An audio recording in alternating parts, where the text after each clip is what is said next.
दरवाजा बंद करा आणि शांत बसा. गोष्ट सुरू होते आहे. मुंबईत प्रत्येक माणसाला काही सवयी असतात. लोकल पकडायची सवय, उशिरा येण्याची सवय, एकमेकांकडे न पाहता पुढे जाण्याची सवय आणि कधी कधी एखाद्या माणसाची सवय. माझं नाव गौरव, गिरगावच्या जुन्या चाळीत राहतो.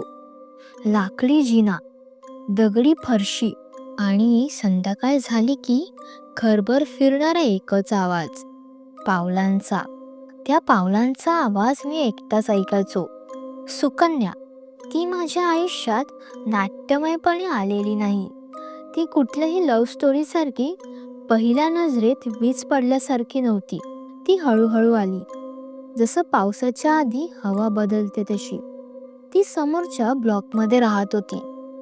रोज संध्याकाळी साधारण 7च्या सुमारास चर्नी रोड स्टेशनकडे चालत जायची. मी तिला ओळखायचो, कारण ती फोन वापरत नव्हती. आजच्या मुंबईत हे विचित्र आहे. एक दिवस ती थांबली आणि सहज विचारलं, तुला इकडून जाण्याची सवय आहे का? मी मान हलवली. त्या दिवसापासून आम्ही सोबत चालायला लागलो. सुकन्या बोलायची कमी, पण जेव्हा बोलायची तेव्हा संभाषण नाही, घुसखोरी असायची. ती विचारायची, तुला एकटेपणाची सवय आहे का? मी हसायचो. मुंबईत एकटेपणाची सवय नसते तर माणूस वेडा झाला असता. ती हसत नव्हती. आम्ही कधी रिलेशनशिप बद्दल बोललो नाही, कधी प्रॉमिसेस नाही, कधी फ्युचर नाही, फक्त चालणं स्टेशनपर्यंत. एक विचित्र गोष्ट होती, ती कधीच संध्याकाळनंतर भेटायला सांगायची नाही. सूर्य मावळायच्या आधीच ती थांबायची. एक दिवस मी विचारलं, रात्र का नाही? ती थोडा वेळ शांत राहिली आणि मग म्हणाली, रात्री माणसं बदलतात आणि काही जण ते मात्र उरतात. मला हसू आलं नाही. त्या दिवशी आकाश लवकर काळं झालं. प्लॅटफॉर्म ओला होता.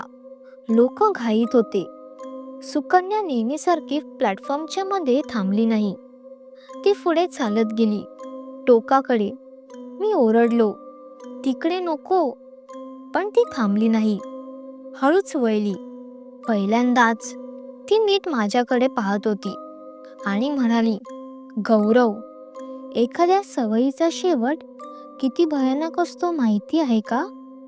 मी काही उत्तर देईपर्यंत लोकल आली आणि सुकन्या लोकांमध्ये मिसळून नाहीशी झाली. त्या रात्री चाळीत वीज गेली. माझ्या खोलीत खिडकी हलत होती आणि मला जाणवलं, कोणीतरी दाराबाहेर उभा आहे. श्वासाचा आवाज खूप जवळचा होता. मी हळूच म्हणालो, सुकन्या, पण उत्तर आलं नाही, फक्त ओल्या पावलांचा हलका आवाज. त्या क्षणी मला कळलं, ही प्रेमाची सुरुवात नव्हती, ही सवयीची किंमत वसूल करायची वेळ होती. दुसऱ्या दिवशी सुकन्या दिसली नाही. मुंबईत हे काही नवीन नाही. लोक येतात जातात, आज आहेत तर उद्या नाही. पण सुकन्याचं न दिसणं वेगळं होतं, कारण तिचं न दिसणं उपस्थितीसारखं वाटत होतं.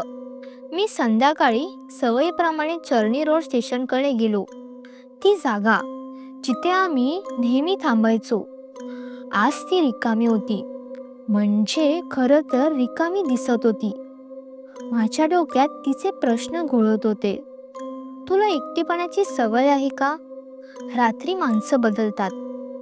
लोकल येऊन गेल्या, लोक बदलले, वेळ सरकली, पण सुकन्या नाही. तिसऱ्या दिवशी चाळीत चर्चा सुरू झाली. समोरच्या ब्लॉकमधली ती शांत मुलगी कालही दिसली नाही. आई एकटीच बाहेर येते. मी वर पाहिलं. सुकन्याच्या घराची खिडकी उघडी होती. पडदे हलत होते, पण आत दिवा नव्हता. मी धीर करून पहिल्यांदाच तिच्या घरापर्यंत गेलो.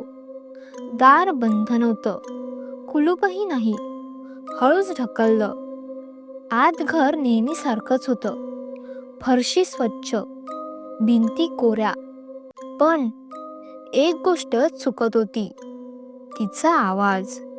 ती नेहमी घरात असतानाही काहीतरी गुणगुणायची. आज पूर्ण शांतता होती आणि त्या शांततेत मला जाणवलं, कोणीतरी माझ्या मागे उभं आहे. मी वळलो तर कोणीच नव्हतं. पण दाराच्या जवळ ओल्या पावलांचे ठसे होते. आत येणारे नाही, बाहेर जाणारे. त्या रात्री माझ्या खोलीत झोप येत नव्हती आणि मग हळूहळू आवाज आला. चाळीच्या लाकडी जिन्यावर कोणी चढत होतं. मला माहीत होतं हा आवाज कोणाचा आहे, कारण हा आवाज मी रोज ऐकायचो. पण आज तो थांबला नाही.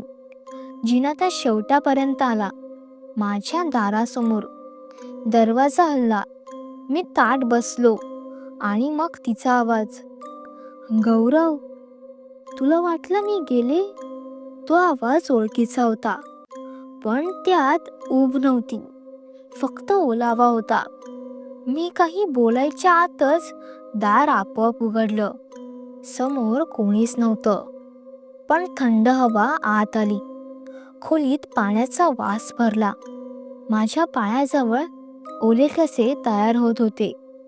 ते थेट माझ्या बेडजवळ येऊन थांबले आणि मग माझ्या कानाशी खूप जवळून कुजबुज. सवय इतक्या लवकर जात नाहीत.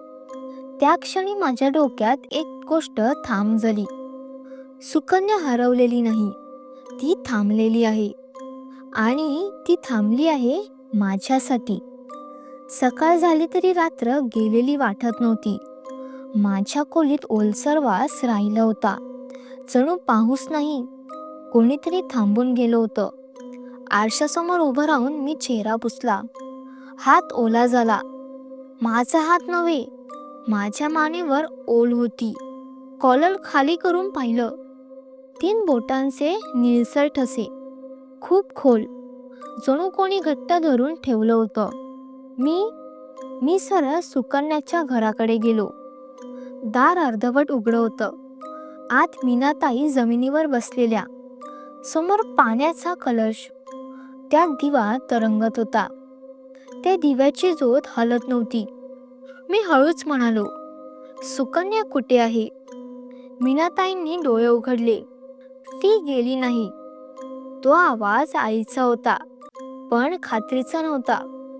मी जवळ बसलो. तिला रात्री माझ्या घरात पाहिलं. मीनाताई एकदम थरथरल्या. ती रात्रीच परत येऊ शकते. हे वाक्य त्यांनी इतकं सहज बोललं, जसं ही माहिती नव्हे तर नियम होता. मी विचारलं, कोणता नियम? मीनाताई काही वेळ शांत राहिल्या आणि मग हळू आवाजात म्हणाल्या, सुकन्याची सवय होती खूप सोडून राहण्याची. वडील गेले, नातं तुटलं, मैत्रिणी गेल्या, म्हणून तिला कोणी सोडणं कळलंच नाही. माझ्या अंगावर काटा आला. मीनाताई उठल्या. कपाट उघडलं. आत काळ्या कागदात गुंडाळलेली एक वही त्याने माझ्यासमोर ठेवली. हे तिचं आहे. वही उघडली. पहिल्या पानावर मोठ्या अक्षरात, गौरव. पानामागून पान. माझ्या हालचाली, मी कुठे जातो, कधी एकटा असतो, कधी थांबतो. शेवटचं पान कालचं होतं आणि त्यावर एकच ओळ, आज मी त्याच्या जवळ राहिले. मी उभं राहिलो. डोकं गरगरलं. हे सगळं आधीपासून? मीनाताईंनी मान हलवली. तू तिला सवय लावली नाहीस, ती आधीच तयार होती. त्या संध्याकाळी मी स्वतःला एकट्या ठेवायचा प्रयत्न केला, पण मुंबईत एकटेपणा एक भ्रम असतो. आरशात माझ्या मागे हालचाल झाली. मी वळलो. कोणीच नव्हतं, पण आरशावर ओल्या बोटांनी 3 शब्द लिहिलेले, मी इथेच आहे. त्या क्षणी माझ्या खांद्यावर कोणी डोकं टेकवल्यासारखं वाटलं. थंड, ओळखीचं.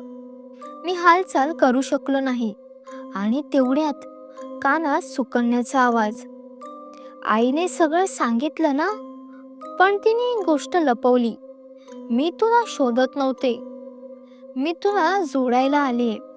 त्या रात्रीनंतर मी आरशात स्वतःला कमी आणि कोणीतरी दुसरंच जास्त पाहू लागली होती. माझा आवाज बोलताना बदलत होता. पूर्वी मी म्हणायचो, आता कधी कधी आपण निघतंय. चाळीत लोक कुजबुजत होते. गौरव विचित्र वागतो, एकटाच बोलतो, रात्री कोणाशी तरी हसतो. त्यांना चुकीचं वाटत नव्हतं. एक संध्याकाळ मी सुकण्याच्या जुन्या खोलीत उभा होतो.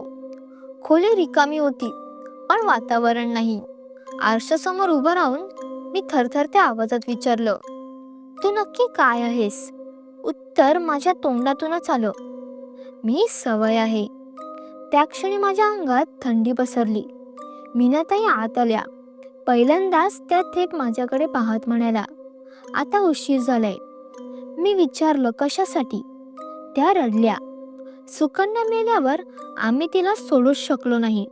तिचे कपडे, तिचा आवाज, तिची जागा, आणि मग तिला कोणीतरी हवा होता ज्याला सोडणं येत नाही. त्या वाक्यावर माझं डोकं मात्र सुन्न झालं. मी आठवायला लागलो, ती मला कधी भेटली? मीच तिला थांबवलं का? की ती नेहमीच माझ्या आयुष्यात होती? आणि मग सगळ्यात भयानक गोष्ट माझ्या लक्षात आली. कोणीही सुकन्याला माझ्याशिवाय पाहिलेलं नव्हतं.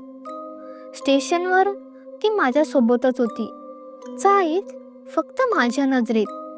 आई सुद्धा माझ्याशी बोलताना तिचं नाव आठवण म्हणून घेत होती. त्या रात्री मी एकदा शेवटचा आरशासमोर उभं राहिलो. आरशात मी हसलो, पण हसू माझं नव्हतं. आणि तेवढा सुकन्याचा आवाज माझ्या आतून, आता लोक मला तुझ्या नावाने ओळखतील.